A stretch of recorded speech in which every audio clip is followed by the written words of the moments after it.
now, man. It's a mean ride on the dark side. I think them niggas was all doing coke. See, you ain't lived enough life to know. It's gonna be a mean ride when you're on the dark side. I'm gonna have to show you the dark path. It's hard for light-skinned niggas to get it. Oh, here we go. Fucking sweaty African. Oh, listen. Light-skinned niggas don't sweat. Light-skinned niggas sweat differently. Yeah, okay. It's like Fiji water. It's like weird. Yours is like straight Flint water when you sweat because you dark skinned. Listen. All we gotta do is get all light-skinned people together, drain them, use their oil, put it in our trucks and cars, and gas prices gonna drop, baby. I've been thinking about this for a while. You know what the problem is? What we need to all What's do. the problem? What's the problem, Chris? Problem is we all need to reinvest in your hood. Reinvest in your hood. Atlanta's latest episode. ATL, hope. I'm gonna call it Reinvest in Your Hood because that fucking episode is hilarious. But it takes place with Paperboi. He's out in France now. And basically, they have, they're acquiring, trying to expand their brand and trying to make him a complete artist now, getting him different designers and endorsement deals, working with different people. It's a different class. I like the season. The season has a different take. Now, Earn has basically got him with a fashion designer who's going to help him with the collection, the campaign. Oh, Johnny for snatchy looking ass nigga. Facts. They're in Paris somewhere, so I don't know who the fuck this nigga is, but I guess it's a fictitious line. Long story short, Earn gets this nigga opportunity to meet with this dude. From there, they're gonna have a non-profit meeting, basically taking the campaign earnings and what they always do, give them to a non-profit of your own choice. The Red Cross. The Red hilarious 90% administration. Fuck them boys. But anyways, long story short, so basically that takes place in France, and these guys are basically trying to Paperboy's idea of what the fuck is going on. I don't know, man. I feel him on this shit because a lot of times... you don't feel like it should be inclusive? If you're trying to help a group of people, you can't help everybody, but the less groups, the more you can help the one specific group that you set out to help. Yeah. Earn basically has a brilliant idea of saying, well, fuck it.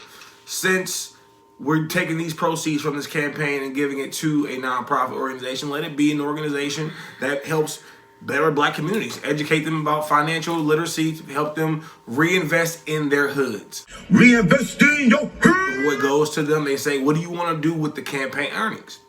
Now Which, by the way, was not his original thought. It all came from Earn to begin with. Yeah, if you really notice in the beginning of the episode.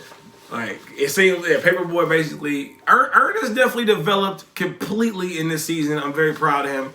I'm proud of the way Donald Glover is writing the character. Yeah. He basically gave him a lot of depth now because he's a multifaceted character. He was one-dimensional to begin with, and I understand his character growth. I really appreciate the time he took with it. Ironically, with his character growth, though, he hasn't been seen as much in this season. That's true. It has been focused solely around Paperboy's budding career. I wouldn't say budding career. I think this season is fire because it is the subtle nuance. Like, you don't even know that you're basically being awakened. You're learning that, like, oh shit, like everything that I thought, like, because I said, like, the whole point of him, like, Earn is trying to basically help him expand his brand. Disbelief. Free your mind. This nigga's thinking like an Atlanta nigga. Paperboy's whole mission is to get an exclusive designer to make him his own clothes. That's all he wants. He don't give a fuck who makes it. He just want to go back to Atlanta and get exclusive designer to give him free clothes. I do feel like after seeing what they can accomplish and what they're unwilling to accomplish, he's willing to do more to try to help his community. This feels like an Uncle Tom photo op. Why are we doing this? Man, you know how hard it is for me to get like designer shit free for my stylist in Atlanta? And this way, I'm plugged in. Yeah, but you can buy all this shit. I shouldn't have to, man. We work too damn hard. This way we get free gifts, runway seats, free designer bags for the thoughts, man. Shit, my trip gonna completely change. I mean, I feel like it's not even his community. I feel like this season, now that he's willing to help and like expand himself, it's because I think he's starting to realize that he's been a simple nigga for so long. He's been surrounded by simple niggas. Change is hard. It's not even, you know what's funny? I would say it's changed because that you have to change yourself. But I think his part is like the idea of like, damn, I'm the man. Like in Atlanta, nigga, this is the type of way a black man is presented. This is how we are. This is how we succeed. And Let's just say he's come a long way from all you need is a little money to stunt. yeah, for sure. Trying to help the community. For sure. You know why though? Because he keeps getting played. Like I think he keeps getting humbled in his experiences, and that's what's making him more like, okay, let me learn the game. Because the thing about it, when you are a drug dealer, when you a nigga in the hood, your hood is only so small. It's a fishbowl. True enough. Once you master that fishbowl, niggas don't play you. Niggas don't try you. Niggas don't even think to con you.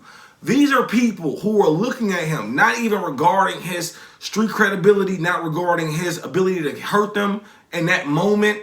They don't give a fuck. They're just fucking him over. And they're smiling in his face, telling him, yeah, nigga, like, what you gonna do about it? Like, what you mean? This is the game. This is part of the music industry. It's part of business in general. And so let them know how the episode opens up. The episode opens up. They are in the fashion. They're in France. Like I said, they're in the fucking fashion creators room, right? And they're basically breaking down like, yo, here's the idea of what we got going on. And they're talking to the master designer, the guy that actually owns the label. I mean, you know what I'm saying? This dude, he is an older guy. Does not give a fuck about Paperboi, does not know about him. The only reason why he's even entertaining this idea is because his team finds some type of leverage with having like an urban type of artist now. It is implied that they said something moderately racist and they need to go beyond what they're doing now to try to remedy the situation. It is implied. They didn't really give it that, but typically when it comes to couture designer labels, they don't have any understanding of black. Because I know y'all remember them talking about Tommy. You remember Tommy Hilfiger? Oh, yeah. I didn't make this for y'all, that whole deal, and they parade all these new niggas in front of us saying, oh yeah, it's okay, when we clearly know it's not. Right. Like, they had basically like the idea of like Tommy Hilfiger and all these people, they created their own lines and they saw what people were trending and loved. And like these cats were going and buying Tommy Hilfiger clothes. Now these niggas weigh 145, but they're buying 3X hoodies and 40 size 40 jeans. So they're like, yo, why these niggas? Okay, cool, that's the baggy look, fine, we'll make all our clothes baggier. So if you are a 34, you can wear a 34, but they fit like a 40 on you or whatever the fuck. So from there, the streetwear appeared. But like me as a black designer, I love this episode. I design all my clothes, like shit I'm wearing. You know what I'm saying? This is all my shit. Bow, bow. You feel me? So I love it. Where can they find that, bro? They can find it at muaegabi.com, www.muaegabi.com. Show them the you spelling. know what I'm saying? You know what I'm saying? Get it. Y'all can see it, so y'all can see it. Muaegabi, you feel me? Check out the logo. Remember, it's gonna be Spend some money, bitch. It's gonna be one of the biggest fucking labels of all time. Bet. So I watched this episode. I'm like, all right, he doesn't know what he's walking into, but they're using him as a campaign. The only reason why they're even entertaining this nigga is because shit. Is this some racist shit? Nah. Well, the nigga grandson is a huge fan. Yes. So he said, get him a jacket, get him an autograph on the jacket, blah, blah, blah. So he sends it to the kid, blah, blah, blah. Cool. That's why they even entertain this. But so Earn and Paperboi are thinking, well, it's because we're working hard in business, we're doing good, we're uprising. That's why they even entertain us. Not knowing that, nigga, you made a one-hit wonder and this nigga's grandson in France loves it. So, beginning of the episode, they ask if they can eat because he hasn't had any good food. Of course, he wants some nigga food. We're not even going to go into that. You ready? Can I get smoked ribs with a dry rub? And let me get a simple ass mac and cheese, please. Simple mac and cheese, nigga, real shit. I mean, putting them motherfucking raisins and shit in there, bro. Enter the Darius storyline. Oh. So, Nigerian food. You don't expect every culture to know. Oh my goodness. That's oh my goodness. That's so offensive. That's so offensive. How? I'm Nigerian. Because I have interest in you. Oh, Jesus Christ of Nazareth. Baby, I want to see a crack on your lips. Let me give the anointing oil to touch your lips. Let me be your lip gloss. Hey, come back. Come back. It's alright. What the fuck you talking about? I'm Nigerian. Good try. Anyways, from there, let me explain to you, because nobody fucking gets it unless you're fucking Nigerian. Darius is a Nigerian American, allegedly. That's how the character's written. And I am a first generation Nigerian American, so I know how this nigga's queries go. Darius is like, yo, y'all got some jollof rice. I start dying. Yeah, jollof rice. Jollof? I haven't heard of it. It's as if your taste buds are being scammed by a Nigerian prince at a burner concert. It's like when your taste buds... Nigerian prince. Your taste buds are getting scammed by a Nigerian prince. That's weak. But anyways, so from there, they're in France, I guess. But like I said, people don't know this. My father happened to get his visa in America, which is like very rare, especially the time he did. It was like in the 70s too. Niggas rare, 80s, my bad. It was rare as fuck. So niggas would go, if you can't go to America and you're from Africa and your parents want to better their lives, they typically go to Europe. 99% of the time, you see any black people in Europe, they're typically like Jamaicans, Africans. 9 times out of 10. So anyways. Facts. So they're out there. They have a Nigerian restaurant. Authentic Nigerians there making authentic Nigerian food. Darius goes there. Now there's a lady who happens to be there that he brings her to the restaurant. They started off with a Nigerian Nollywood film. And I don't know if this is a real film or it was a parody film, but either way, nigga, I screamed.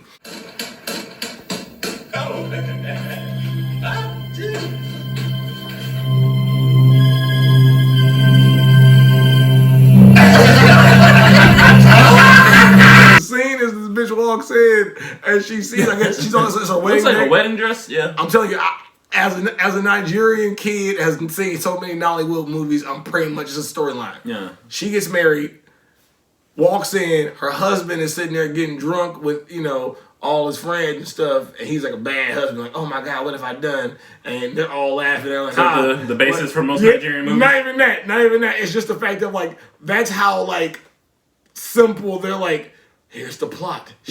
She got married, but her husband's a bad man. And she's gonna find out on her wedding night. No. Because he's hanging out with his niggas, smoking blunts and drinking beer. And they're all laughing. And they're like, ha, ha, ha, bitch. Now you are in for it. You shall be doomed. And that's pretty much what happens. But anyways, back to the storyline. So Darius is sitting there. He's explaining to this woman what the food is. Anyways, the Nigerian lady spots him out. She was like, you know what I'm saying? Nigeria. You know what I'm saying? Yeah, because she was like, I'm gonna come back to explain the menu. So he was like, stop playing with me. I know what time it is. Give me some moi moi. I'm not a fan of moi moi, but whatever. You know what I'm saying? First of all, he's busting that shit with liver, especially with liver. In the background, there's a woman feeding a slimy soup to her son. She's feeding this nigga's retarded. Cause I already explained it. It's fufu. Fufu. Anybody with common sense that knows it, all the hoes know. They be like, I love Nigerian food. I'm like, give me some fufu. Right, facts. But off top, so she's feeding them fufu and they're using okra soup. So he even explains to the lady, like I just explained to this asshole, what okra soup is. Because he was like, because I ain't had no fufu. No, because he was like, ew, it's slimy. Ew. Listen, I like my foods with more than 2 syllables. That's all I'm saying. Nigga, taco. I don't like tacos. You do. Burritos. Nigga. Burritos. Soft tacos. That's 3 syllables. So word in 2 syllables. You're a cap. Cap in America over here. Anyways, so from there, he's explaining to her the foods and shit. And he orders his food. And from there, she basically breaks down like, yo, you know what I'm saying? Just like, you Niger? He's like, yeah, I'm Igbo. Real nigga salute. Shout out to my River boy. Shout out to my yearby niggas too. He from River State, which is a place close to where my dad was born. And my dad, we're from Imo State, but like he was born in Ijama. And I was like, oh, that's what's up. Well, his family's from Ijama, basically. You know what I'm saying? He's a Nigerian American type shit. So from there, she was like, you know what I'm saying? The girl is very intrigued. The white lady is very intrigued by this. Like, okay, that's how it be. Admiring the culture from afar. Admiring the culture from afar. She, long story short, she basically enterprises. He comes back later on and finds out that this bitch has not only bought the restaurant, but now has started her own food truck and call it Niger Bowl. Colonizer. Colonized the fuck out of it and flipped the shit. Like, she started putting like peach chunks and shit, calling it the Darius, all type of shit. I was like, So you don't teach people your shit. You just give them a taste and be like, shut the fuck up. What's in this? Nothing. Cheese? Nothing. She put cheese in fuck this you shit. Get cow from it. She put cheese in the fucking jollof rice, bro. That's a fucking blasphemy, bro. Like, I hope all African guys, whoever even wrote that needs to be shot. Oh, I'm coming out. Oh, 1 Malibu and 1 cheesy jollof. Like, you know, people drew Muhammad and it was like niggas was pulling up, like laying shit down. That's what should happen when you put cheese in jollof rice. Something like a whole bunch of Africans should come up with some spears and some fucking stop it. I just want to give you that one. We don't have spears, and we got AK-47s, nigga. So bottom line, she's admiring the food. Move on to the next scene. You have Earn. Meanwhile, I know you've all seen Atlanta. Earn's been looking for Badass Big Van. Been looking for Van Big for Van. Her what's fine it supposed to be ass. like months? Shout weeks, out weeks. I'm Zazie exaggerating. Beats. Shout out her fine ass. Anyways, he runs into her at this hotel. He has a hotel concierge if he knows where an Apple store is because he scuffed up his watch. You know when you scuff up your watch, you can't have that. You gotta go replace that. Lame. Looks to his left. There she is, just chilling like nothing's wrong after ignoring man's texts, calls, and everything for that long. Me personally, I'd have cut her off. I don't care if we have a baby or not. All I know is this: Van is like going through some type of like self-destructive meltdown, and I know how certain people will just handle shit differently. Like certain people, like if they're going through a meltdown and depression, they'll be very like, "Lonely, I miss you, lonely, I hate the world." She's not doing that. She's doing the complete opposite. She's doing like, "Hey, nothing's wrong with me. I'm perfectly fine. Look at me." Right. How are you? Like, bitch, it's painfully obvious you're going through some type of traumatic problem. Emotional damage. So Earn is even while he's going through. So it's the pretty ones, right? Man, she's mulatto too. Fine mulatto, and you be like, oh, it's that black white. There she go again. Fine, right? That fine ass gotta be crazy, boy. I'm still gonna hit though. But anyways, whole point of my backstory is she's going through some type of shit, but allegedly gets accused of stealing. Now, peep the scene. She did deny it at first and said, no, she never denied she stole it. She said she bought it. She didn't tell him that she stole it. She didn't say nothing about a white woman. The white lady, that's what I'm saying. Like I said, she's in there, Earn comes check on her, they meet, and she acting like shit cool. Right. All of a sudden, the white lady walks in, she just acting like nothing happened. I saw you stole it! I saw you stole it. Shut up, Karen! Bitch, get the fuck out of here. That's what I would expect her to do. I'm a savage. Classy, bougie, ratchet. Just because of general. But I'm glad she didn't. I think this bitch is on LSD or something. A morphine type high right now where she's just like floating. And if you have been paying attention, you can remember back to where she kept pushing people in the pool. You know she's tripping. That's not normal behavior. Yeah, that's not normal for niggas. her. Like, yeah, like, especially her, because she's not that type of person, but she, like, and wine don't make you do that. Like, no. What the fuck? Like, you can't be, this bitch listens to Neo Soul and drinks fucking, like, Pinot Grigio. She can drink and still be responsible. I'm just saying, but she drinks Pinot Grigio, nigga, and, like, 5%. Like, she drinks, like, fucking Bel Air. Like, she ain't, like, out here, like, getting fucked up. For right, her. right. So it's like, why are you doing it? Oh, no, I'm just feeling good. Nobody does that when they're feeling good, you fucking weirdo. So I have a theory that she's been affected by Tupac's death, but we won't get into that. That episode, that's I don't even want to talk about that episode. It's so stupid. I fucking hated that part. But anyways, from there, this motherfucker lady comes in accusing her like you stole it from a store. Like I say, I peeped the scene. She said she bought it, but afterwards, lady started basically like a citizen's arrest. Like I'm hold you here till the cops come, and then Ern steps in and does a Will Smith on this bitch, but he ain't really slapped. No smacking. No you know what I'm smacking. saying? But he became a real Karen real fast to the hotel because she was just sitting in some random lobby. He thought she was standing there, had no idea. This bitch was just sitting there, just chilling. I'm sorry for that, sir. You know, they can't find our bags. They can't find our name in the system. They don't know where our room is. It's just so she could have just stolen it. That's It's what I possible. think. It's possible. So from there, he starts pulling the Karen moment. The hotel accommodates him, gives him a room for the night. Yeah. So from there, they go about their way. Now we go back to Paperboi. This is the thing about Paperboi. I love in this season because, like I said, he's having a revelation of I've always been the master. I've always been the nigga. Like even they show you on season 1 when they were kids with the FUBU episode. This nigga has always been able to get out of shit, maneuver, bully people, be the person that's fucking shit over. Yeah, but that was with the help of his cousin. What? How he got out of the FUBU situation. Nigga, I'm talking about Paperboi. Oh yeah, Paperboi. All right, move on. Yeah, all right. Okay, we'll edit that. But from there, Paperboy's always been able to maneuver and get out of shit. He's always been able to like be the master and like control the shit.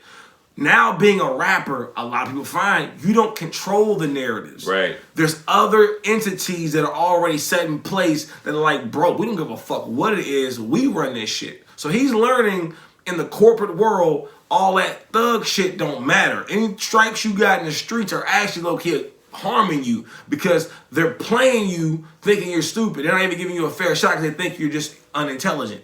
And then typically what happens is you show them that, yep, you had no clue this was going to happen to you. So he's been getting fucked over all season, basically just learning lessons, right? This episode is no different. He learns the idea of nonprofits and how corporations and people move money. So the company puts him in a room with influencers and people who can basically try to make this situation disappear. People who work with the company already too. Like they're influencers who are they're just like him. They can bring numbers, they can do shit. So they put him and 5 other black people in front of a press conference to say, oh no, you can wear this. He didn't really mean it. He's the least racist person you've ever met. We've all seen it. We saw it again with Tommy Hilfiger, right? I had a lot of Tommy Hilfiger. I can't say shit. I can't. I had FUBU too though, so don't get it confused. You get a half a scoop. Shout out my nigga Dame. The reason why I got my own shit because Big Dame, baby. I ain't wearing FUBU no more, but Muaegabi, y'all. So a reporter asked him, "Is racism over?" Fuck no. Anyways, back to the point. What you saying? Anyways, we're back at the press conference. We're at the press conference. He started to speak his mind freely and enter the coon guy. He no coon. He a real nigga. He a real nigga. He was, but at the moment, he kind of seemed coonish. Real niggas will tell you what's going on. I respect that. Certain niggas gonna play ball. You might not want to play ball, do your moral code, because your moral code is your moral code. But if a nigga's like, yo, bro, I'm giving you the game. If you want to play this game, here's the fucking blueprint. If not, step the fuck out, because there's 10 million niggas that do. True. Basically, I'm sorry, go ahead. He stopped Paperboi from ruining the opportunity to get what he wants out of these people. What he means is that with our new initiative, we believe racism will be done by 2024. I look forward to that day. I want to see how it happens. I died. I was like, yo, genius. Because it's like, bro, you're playing to their ignorance. I feel like they're kicking the ball down the line. We'll deal with this racism later. You go, hey, y'all, in a couple years, we're going to be good. All right. And they said, yay. He says, that's crazy that y'all don't even think that. Hey, keep going. In the comments, let us know, is that really how you feel? Do you think there's a set date for the end of racism? That was a stupid question, but I understand why Donald Glover decided to put it in there. I get it. Because if you don't know racism, you won't know. Everybody, never going to end. Everyone, if you got 2 eyes, you know racism, my nigga. It's just what it is. But ideally, it's what he's saying is certain people like to live in a comfort zone. They like to live in ignorance. They like to live in the idea of knowing. We all do in some aspect, but not with certain things. Certain people just don't. Like me, it's like, bro, the war on terrorism, the war on drugs, the war on hunger, these are things you can't fucking end. As long as it generates wealth, it's never going anywhere. And at the end, it'll probably end the... But to have a war on a specific thing, like a war on racism, is the goofiest shit in the world because a war on racism would never end. It's as long as people keep coming out the different hues. Unless we all come out the same color, same hair texture, same eyes. Hey, I'm so happy I ain't got to deal with it because I'm light skinned. He's light skinned. Yep. Yep. Go ahead. Let's give him a minute to think about it.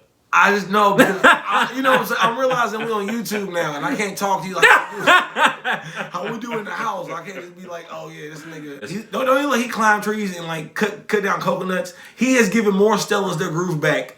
Like, this nigga should be called Winston. That being said, if you look at the both of us, you would never be able to guess which one of us are African. Bro, look at me. Look at my braids. My braids, as you know, nigga. The braids are African. Come from African your braids. Rama's boy.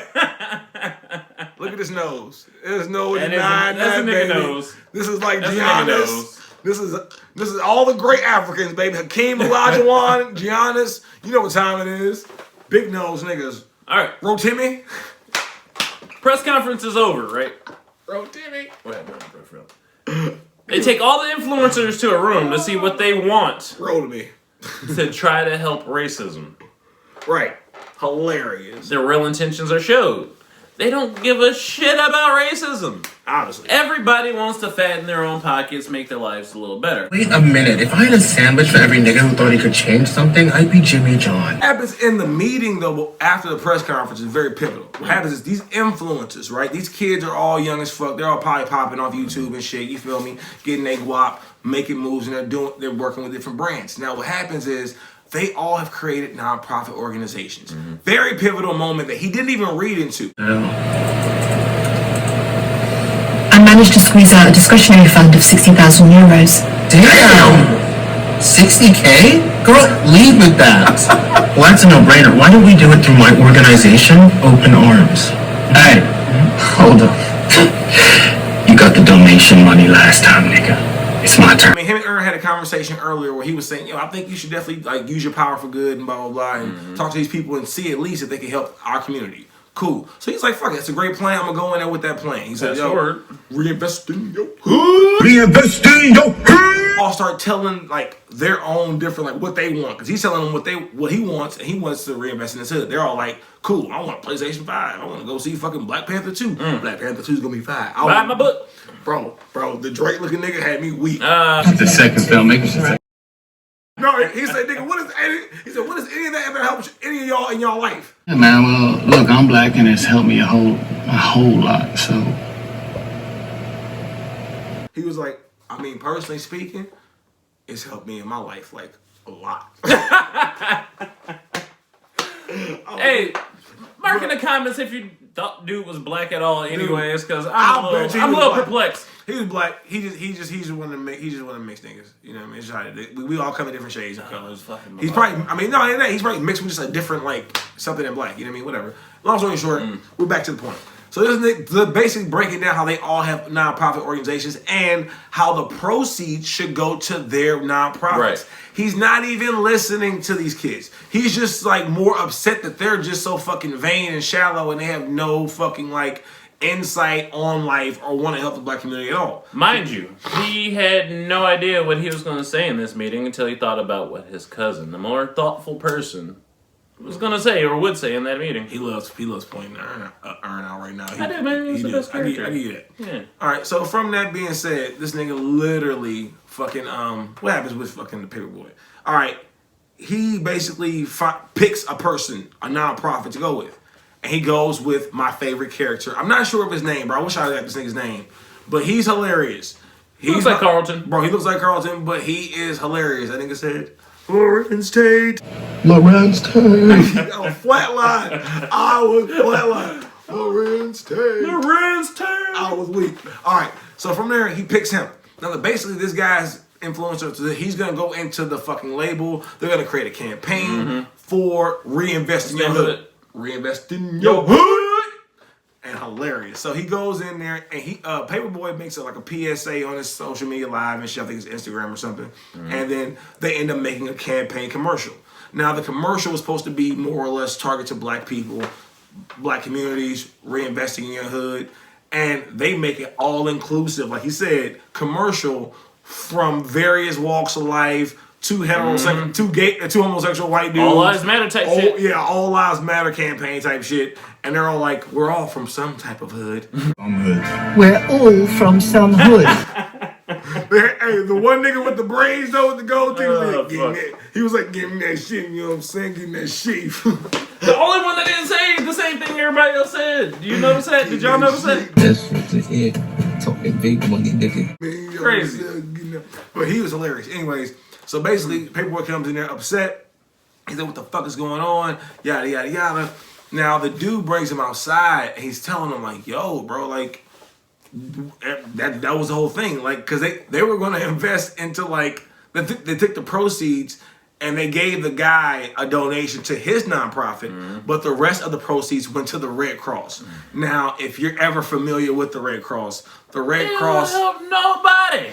90% of the proceeds go to administration fees. So any money you send to the blood bank, it really goes to... About 2% of what you give is what you're going to get out. I think the CEO or like the founder of the blood bank is a vampire who doesn't want to bite people anymore. But he's greedy. I don't know. One or the other. Either that or plasma centers. I like the owners are vampires, and they're like, I can't eat anyone. I can't drink your. I'm just playing. I'm done. But from there, he's pissed off. So they donate $100,000 of the proceeds to the guy, the black dude's, the influencer guy. Cool. He pulls him out of the office because he's freaking the fuck out, flipping out on him. Pulls him out to explain to him, and he's telling him like, "Yo, big lesson. Like, bro, what are you talking about? You should have created your own nonprofit. Create your own nonprofit." They're not going to invest in their own demise. Yes. Why would you put money in the hands of the black people to make their own clothes? Pivotal. It made sense. Pivotal line. It did make sense. It wasn't even that. Like you said earlier, there's a speculation that this company has said some type of negativity or something negative about black people. And from there, it's a perfect moment to say, okay, let's, clear our name by using a street urban rapper. Right. In our marketing campaign. And then from there, showing that all lives matter. We all come from the same hood. And we all come from one hood. And there's always a hood somewhere. And we all, that bullshit. Right. Genius. Absolutely genius. But that's where it came from. So from there, he had to understand. He was like, yo, you have to basically be your own boss. You have to create your own shit. Because otherwise, people won't come. It's like the fucking. If you don't control your money, the person who controls it is not going to give it back to you. That's stupid. Yes. Why would you give over the power? And then, like he said, the guy had a very pivotal line, which I think was the greatest. I think was probably maybe the meat of the whole episode was, why would they fund their own demise? It makes no sense. It's just common sense with anything. Like whenever you think shit's too good to be true, and it's like, oh man, it's really nice of these people to really care. It's always one-sided. We are all thinking. Step back and think. Right. Why would I give you this money to break me down? Right. Because these people are understanding that we as black people like to spend. We don't like to create. Right. We like to, let me go buy some Louis Vuitton. Let me go buy some Gucci. I was too broke to buy some Louis Vuitton, some Gucci, so I had to make my own Louis Vuitton and my Gucci. And now they be looking at me like, oh, we create the trend. This shit fly as fuck, nigga. Where you be going? They make money off the trend. Right. Why would they just cut out the middleman? Right. So from there, them educating us about financial literacy or about how to become our own Johnny Versace's and everything else, that's retarded. Because their kids and their grandkids and their great-grandkids are going to lose out on fucking money. So therefore, why would they do that? You have to be smart enough to see that you're just playing a game. So he said, I just made $100,000 from my nonprofit just off of understanding their ignorance. Right. And understanding yours. He said, I've been in the social justice business a long time. The social justice business. Black Lives Matter just got hit with a huge, CBS type fucking special on how these niggas have been taking your money for 2 years. These two women who are Marxists. And Marxists don't believe in like individuality and seeing people. Like if you're black, nigga, Marxists don't look at you like anything. You're just a regular person. So to say like we have a company that's exclusively for black people, a Marxist would never they would never really believe in that. So they started a company, made hella money, and became real estate moguls off of y'all money. Made $90 million. It's a non-profit, which means that at the end of the year, they have to clear zero. They have to claim $0, no profit. They spent $90 million. That's all it is. You idiots. Like, I'm like, what are you talking about? What programs have you seen that helps us understand the police or them to understand us or whatever fuck laws change? If you don't know, you're getting pimped. I hope you all realize this that. bitch bought her wife a house in Atlanta with a jet strip and a fucking jet. They don't need you till they need you. That's what I got from this. And then when they don't need you no more, facts. And that's the game. So get your own shit. Get your own shit. And he had to learn it. And the nigga was like, hey, you want to go see Black Panther 2? It's the premiere. They got Whoopi Goldberg and Lorenz Tate. Lorenz Tate. What? Oh, I was dying. I said Lorenz Tate. I was crying. But I love that episode. I love what it taught. I love the season what it's teaching too. Like Paperboi is really having an awakening. It's beautiful to watch, especially as a black man who is in the entertainment business. You know what I'm saying? All about that Paperboi. And like I said, man, enterprise yourselves, brother. Like, why would you go buy clothes every fucking day? Every day you need new. Why wouldn't you just start figuring out? Like, we need to just help myself, bro. I don't wear Jordans. I wear my own shoes. I wear my own shit. Not because it's a pride thing. It's because, like, bro, I'm not about to buy Louis Vuitton. Them niggas are what? I went to Versace restaurant in fucking Miami. I couldn't even get in. The waiting list was until September. It was May. I just wanted to go fucking eat. They was like, yeah, the waiting list is like till May. So, till September. So I'm like, nigga. You got a McDonald's down the street. Take your black ass down the street, boy. Go get some nigga food. We got niggas paying big bags ahead of you. So unless you can outpay some niggas to get in there and ball out, we got the whole, because there's a hotel and a restaurant type shit. Y'all got $5,000 I to could have spend been on the reservation. I could have just been like, I could have been like, I don't know. It could have been like, I think they might have thought I wanted to stay there or some shit. I don't know. Maybe, who knows. But fuck that. Either way, I was like, damn, nigga. Y'all that booked? Y'all that popping? Niggas is paying y'all that much money? Yeah, but so far, I feel like they've been trying to put a lot more lessons this season than other seasons previous. Yeah. The first episode was kind of shaky, but I didn't realize the actual backstory with it. And I was like, Jesus Christ, once I figured it out, I was like, oh my God, this is actually a true story. Fuck. But ever since then, once I realized that, I've been reading this season is Snowfall. We're going to do Snowfall too, but this season is Snowfall. Can't wait. I can't lie, man. That shit Can't wait. Crazy, bro. We're gonna go back, you know what I'm saying? Check out the other episodes of Atlanta. We reviewed all the episodes, so you guys check those out. Tell what y'all think. Leave some comments. Hit that like button. Hit the subscribe button. And if y'all learned if y'all been learning lessons from this season of Atlanta, man, or just period from Atlanta, let us know. You know what I'm saying? We'll shout y'all out and eat a dick quick if you hating on the squad. Muaegabi bitches. Bop, bop, bop, bop. We out.